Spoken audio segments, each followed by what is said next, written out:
আচ্ছা, তোমরা কারা কারা চায়ের মধ্যে এরকম বিস্কুট মুড়ি ডুবিয়ে খাও বলো তো? আমি কিন্তু এরকম মুড়ি দিয়ে চা খাই। Hello everyone, good morning. কেমন আছে সবাই? আশা করি সবাই অনেক ভালো আছে আর সুস্থ আছে, আর আমরাও খুব ভালো আছি। তো আমাদের চাটা খাওয়া কমপ্লিট। এখন বাজে সকাল প্রায় 7টা। আজকে তাড়াতাড়ি ঘুম থেকে উঠে গেছি। সোনামায়ের দিদি শরীর খারাপ, ওই জন্য সকাল থেকে আমাকেই কাজ স্টার্ট করতে হবে। তো আর কালকেও সোনামা তাড়াতাড়ি ঘুমিয়ে পড়েছিল, সেজন্য তাড়াতাড়ি উঠেও গেছি। আজকে আমার সোনামাও উঠে গেছে। তো যাই হোক, সকাল সকাল কাজগুলো শুরু করি, না হলে রান্না করতে অনেক দেরি হয়ে যাবে। তো এই যে চায়ের বাসন হচ্ছে ধুচ্ছি।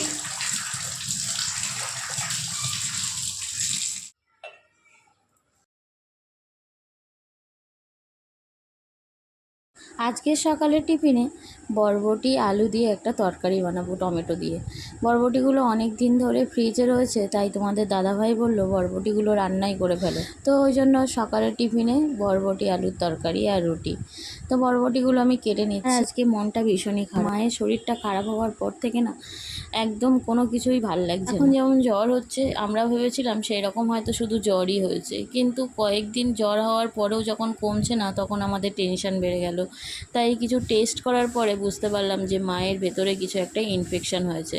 তো প্রথমে ভেবেছিলাম যে ইউরিনে হয়তো ইনফেকশান হয়েছে, কিন্তু ইউরিনে ইনফেকশান হয়নি, অন্য কোথাও ইনফেকশান হয়েছে। যতই কাজকর্ম সবই করি না কেন, তবু মনটা যেন কেমন আনচান আনচান করছে। মনের মধ্যে আলাদা একটা টেনশান কাজ করছে। ঠাকুর ঠাকুর করে যেন ভালো হয়ে যায় আমার মা।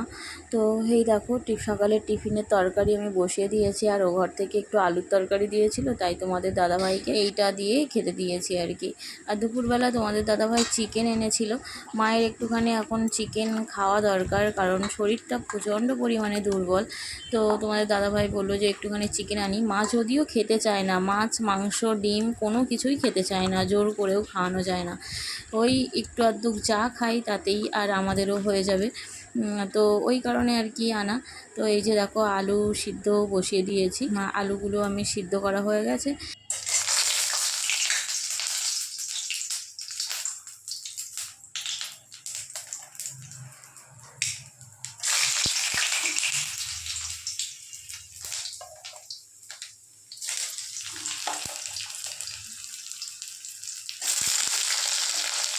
আমি ভালো করে ভিডিও করতে পারছি না, ভিডিও এডিট করতে পারছি না, দিতে পারছি, কোনো কিছুই ভাল লাগছে না।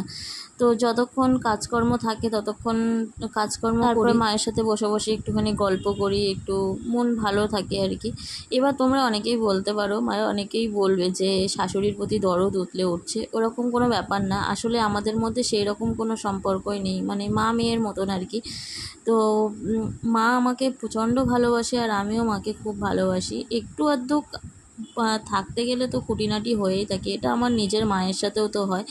তো ওরকম আমাদের মধ্যে হয়, কিন্তু আমি ওরকম কোনো দিনও হয় না যে একবেলা মায়ের সাথে না কথা বলে আমি থেকেছি। আমরা দুজনের কেউই না কথা বলে থাকতে পারি না, হয় মা কথা বলবে, নাহলে আমি আগে থেকে কথা বলবো, এরকমই হয় আর কি। আর সেই মানুষটা আজকে অসুস্থ, তো মানে কি বলবো, ওই ঘরের মধ্যে শুয়ে থাকি আর আমি বাইরে একা একা কাজকর্ম করি, মনটা একদমই ভাল লাগে না, মানে খুবই অশান্তি লাগছে মনের মধ্যে। আর এই কথাগুলো না কারোর সাথে প্রকাশ করতে পারি না। তবু তোমাদের দাদাভাইটা বাড়িতে আছে বলে অনেকটা শান্তি, যে না, সাপোর্ট দেওয়ার মতো তো কেউ তো আছে, কোনো অসুবিধা হলে সঙ্গে সঙ্গে ডাক্তারের কাছে নিয়ে যাওয়ার মতো কেউ তো রয়েছে।